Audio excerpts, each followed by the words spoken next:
Have you been injecting salt? I am absolutely bored, Richie's silliness. Ah, so. That would have been a very nice trade to have taken. Unfortunately, I didn't take it. Good morning, everyone. It is day 39 of going all in on day trading until I'm profitable.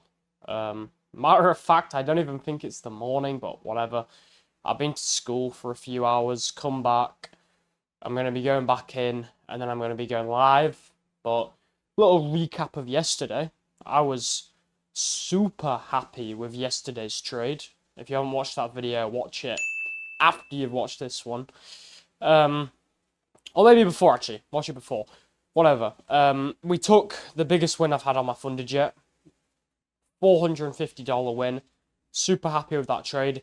So now the account's back at break even, which is a nice position to be in. But the positive of being at break even this time, compared to just being at break even when your account's fresh, is that I have 2 winning days under my belt. No, 3 winning days under my belt. So, yeah, I mean, that's pretty cool. 2 more winning days until I can get a payout. I know I've been told by people that I should wait to take a payout of 1 grand. But to be honest, I think the minimum payout I'll be willing to take is a payout of $300. And here's the reasoning, because with $300, I can take that $300 and put it into 2 more combines, right? So get the $300, which, for those of you who don't know, you can only take 50% of your total profits out of your account, or I guess you can only take 50% of your account balance out of your account. So let's say if I'm saying absolute minimum 300, I want 300 profit as a payout, which isn't a lot. I'm gonna have to get 600 profit on the account. So if I'm hitting, like, let's just say, I know I hit 450 last time. Sometimes I might hit 500, sometimes I might hit 400. Let's just lowball it. Let's just say I'm hitting 400 on a winning trade, on average. And I'm losing 200 on a losing trade on average. That means if I win one, lose one, win another, I'll have enough for a 300 payout. Because if I win one, or let's just say, yeah, or let's just say let's just say worst case scenario right now, I just lose this trade right now. Lose this trade, my account's at minus 200. Win the next one, we're at plus 200. Win the next one, we're at plus 600. With plus 600, I can then take a payout of 300, which is the minimum I want. So I will be taking a payout minimum 300. I won't take any less than that. But I'll be taking it ASAP. ASAP. Because the thing with getting the first payout is, it's not like it's like, oh, I'm on generational wealth right now. It's more of just a thing of, I've proven to myself that I can get a payout. And not as in I'm proving to myself that the prop firm's not a scam and that Top Step are actually going to pay me, which there is a nervous side of me that maybe they won't, but it's that's not the point. It's to prove that I can actually extract profit out the market and see it go into my bank account. I mean, just for it to go straight back into the prop firm anyway to buy more accounts. But that's the point of just trying to get a payout ASAP. Is 1, it's a cool milestone, and 2, I just want to give myself some confidence and know, like, you're on track. You've actually achieved something in the last 8 months. And the mentality of a lot of people would be, oh, well, you've worked at this for 8 months and you've only made $300. Yeah, but that's when the snowball gets rolling. This is the thing, guys. The first payout, from what I've heard, starts the snowball effect. Or it's that thing like, you see those graphs, it's like, if you get 1% better every day, it goes like that, where it like slopes up, curves up. Like, when you, so like, you get profitability on demo accounts, right? You kind of like that, right? You get a month of profitability, you kind of just like that.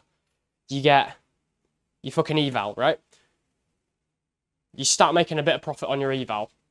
Oh shit, you've blown your eval, another eval, you're having some success with your evals, you've blown them, and then all of a sudden you pass your account.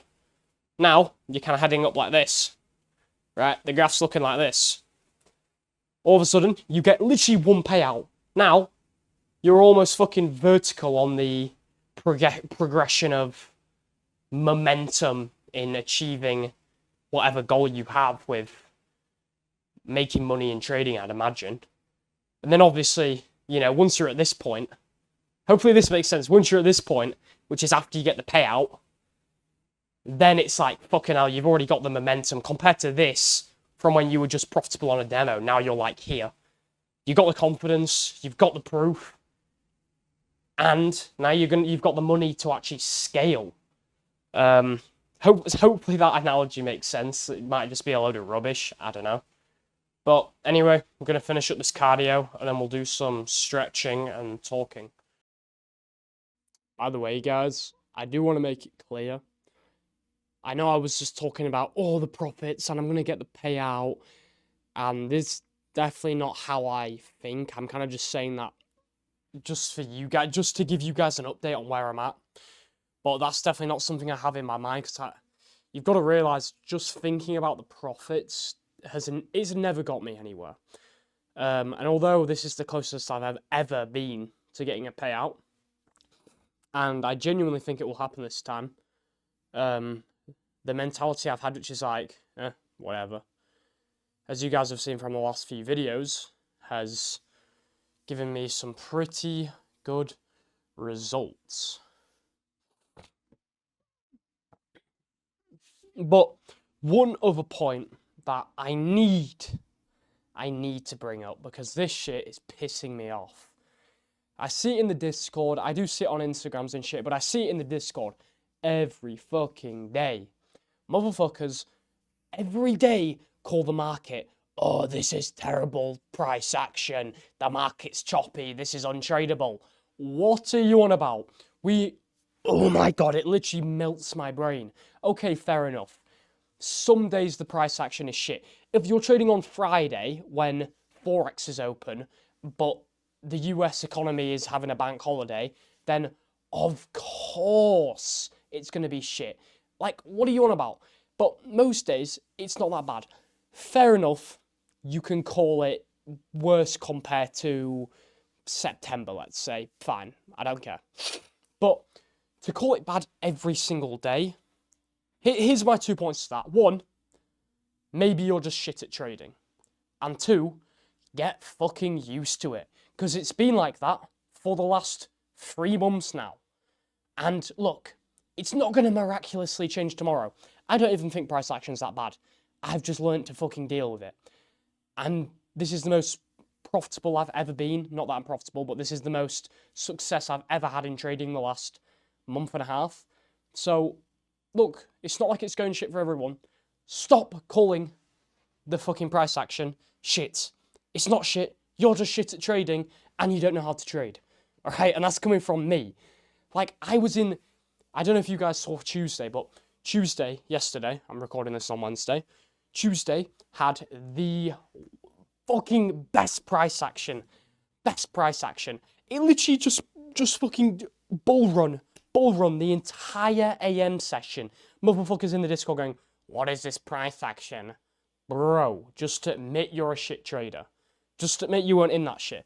Shit price action is if it looks like a fucking children's fucking drawing, children's scribble at a fucking restaurant, right? Fucking terrible PA is when it looks like zebra stripes, right? It didn't look like that. It was like directly up and then PM session down, right? It wasn't going... No, you're allowed to call it shit if it is, but you should also know when it's going to be terrible price action. You don't see me on Monday going, this price action is so terrible, the market's cooked. Oh my god, it's because it's a no news Monday, what the fuck do you expect? But no, that shit's been pissing me off seeing people say shit like that. And you'll hear me say, yeah, price action's cooked. But not every day, man. Like, come on. And not just because I haven't taken a trade am I saying price action's cooked. When I haven't taken a trade, I don't go, oh, price action's cooked. I say, oh, I just didn't see anything I liked for me. And I go, oh, fair play if you were able to catch that trade. Like, stop blaming shit on the price action, guys. Please. For your own sake and my sake, because I'm sick of seeing that shit. But there's a little emotional rant. Got me a little bit... It got me a little bit riled up. To be fair, this cold has basically cleared now. Like, I do have a bit of a headache, but the main thing is I'm really wheezy. Like, I still can't get up a hill. So I might... Not that it's... like, tonight, I'm still meant to do legs. And I'm not someone who skips legs, because I enjoy training legs. But I might swap legs out for back. I mean, back's still, like, a body part that demands a lot of oxygen to train. But not as much as motherfucking legs. It's not my really heavy, high-volume leg day. It's not the leg day where I do squats, leg press, and stiff leg... Sorry, squats, leg press, and stiff legs. The two main movements I'm doing is stiff legs and squats. But that's still... Yeah, that's still fucked. Yeah, I feel like how I felt back in my powerlifting days right now. Fucking out of breath getting up hills. But no, that's gonna kind of conclude it for this segment. I'm gonna go back into school, probably do pre-market while I'm in school, and then I'll be back home and it'll be time to go live. So it's been a while since I've been live. No, it hasn't. It was literally 2 days ago. Anyway, right, see you guys. All right, so little time lapse of school. By the way, guys, if you're not already, please like and subscribe and join the Discord. We've got a community. You'll probably be able to learn some stuff. If not, you'll be able to help other people. And we have some free resources like the trade journal and some books, trading related books you can read. But right now, in this time lapse you're watching, I'm in economics. Kind of just giving the market a little look. It's still about an hour until market open from this point, but it's just interesting to give it a little look, see what's kind of happened during London's session, and yeah. Have you been injecting salt and stuff? I am absolutely bored, Richie's silliness. Ah, so.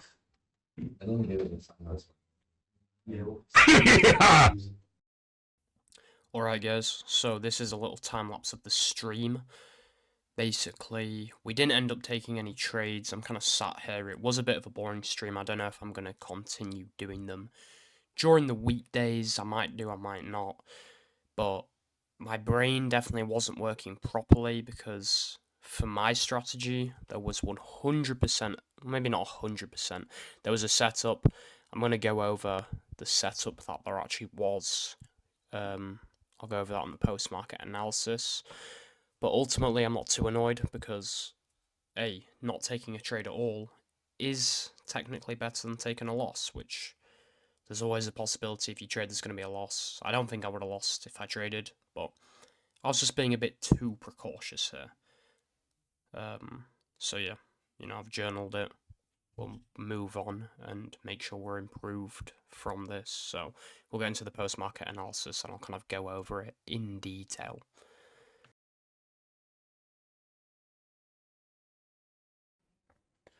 Alright, so time for post-market analysis. Let's just get straight into it. So on the daily, let's go on the daily. Actually, we'll start on the 4 hour. So I was super set on taking longs, and unfortunately that was kind of the downfall of why I ended up not taking any trade at all. So I was looking for longs, but once we took out these, not those highs, once we took out, was it those highs? Yeah, no, it was those highs. Once we took out these highs, I was like, right, now, I'm not looking for, well, I'm still looking for longs, but I want to see some sort of retrace. But I should have ignored this gap being made and been like, look, there's no gap there. That's a microscopic gap. That was just stupid thinking we were going to react off of that. So, basically, I was just too married to the bias here. On the 4 hour, we had a 4 hour SMT with this 6 a.m. high from, what's that, Monday? SMT, boom. If we go to the 6 a.m. high here, you can see this is the lagging index. So this is what I should have been trading. I should have come on ES, been like, right, this is lagging. We've taken out key highs here. We've also got an SMT on the 1 hour and 4 hour. On a 5-minute level, I should have been like, right, where is the macro starting? We've got 950. Macro starts all the way back here. We need a break of structure, or an IFVG. Where do we first get that? We first get that here. So, fair value gap inversed. Then we get the fair value gap retrace right here. So, on the 11 a.m. candle, now I should have been looking for the 1 minute to be bearish. Oh shit, we retrace into there, wait for that candle to close. Okay, just because if it closes there, then we're going to have to wait for 1 minute confirmation downwards. Enter off this, stops on the top of this fair value gap because it got filled literally perfectly. Filled perfectly, so you wouldn't even expect it to come into the gap. But target, fucking, where do we target for the 1 to 2? Oh my god, this low here. What's that? What's that? What's that? What's that? Wait, that's not even a 1 to 2. We would target, hang on. Hang on then. Plan backfired, plan backfired. Target here, this low for the 1 to 2. And yeah, that would have been a very nice trade to have taken. Unfortunately, I didn't take it. Ultimately, what I can take from this is I'm not annoyed I didn't take a long because I didn't have anything I liked for a long. It was super obvious draws, but there literally wasn't anything I liked for a long. But the shorts were extremely valid. Now, I just didn't even think about it in the moment. I should have been more open to taking shorts. But yeah, it's better than a loss. Thankfully, we didn't take a loss. The account is still sat at break even. We're up on the week. And yeah, we're just gonna keep moving. Not dwell on it too much that we didn't take the trade. I'm just gonna journal it now and make sure I learn from the mistakes. So yeah, I'm a little bit salty I didn't take that because it was, looking at it now, it was actually a really good trade to take. It was a good trade to take. But in my defense, I was just extremely bullish because the whole day we'd just been ripping up.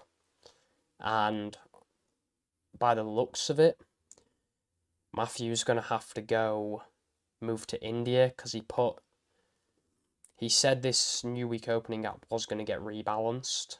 It hasn't been rebalanced, and now he's going to have to move to India because that was the bet. What is my cat even doing? So, jokes aside, that shit is really annoying. I literally could have shorted down to like fucking here, bro. Oh, bro, that literally the perfect short down to fucking that level. But the thing that's annoying is I had so long to change my mind. I had 1, 2, 3, 4, 5, 6, 7, 8, 9, 10, 11, 12. I had about 15 minutes to actually fucking enter that and had a good entry, and I just didn't enter. So that's pretty AIDS, but I'm literally just repeating myself now. So I'm out.